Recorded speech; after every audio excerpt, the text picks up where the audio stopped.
ଏଠି ପ୍ରଦର୍ଶନ କରିବା ସହିତ ପିଲା ପାଇଁ ସୁଯୋଗ ପାଉଛନ୍ତି। ତେଣୁ ନିଶ୍ଚିତ ଭାବରେ এই ଯେଉଁ କାର୍ଯ୍ୟକ୍ରମ ସହିତ ଆମର ଲୋକକଳା ଲୋକ ସଂସ୍କୃତି ଲୋକନୃତ୍ୟ ପରମ୍ପରା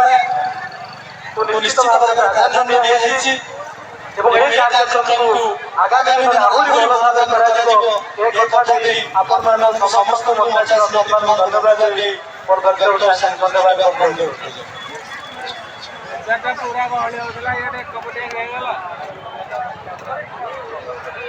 धन्यवाद माननीय विधायक दशपल्ला रमेश चंद्र समस्त दिगले समस्त कथा को आपमान तोली धरुले उपस्थापन करुले विधायक आउ किछि समय पे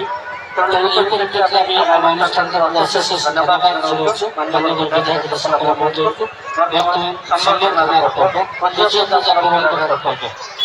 सर्वप्रथम अनुरोध रखी आम माननीय दशपल्ला ठेकेदार संघर सभापति एवं कर्मचारी को मंच पर आसिबे मुख्य अतिथि सम्मानित हेबे।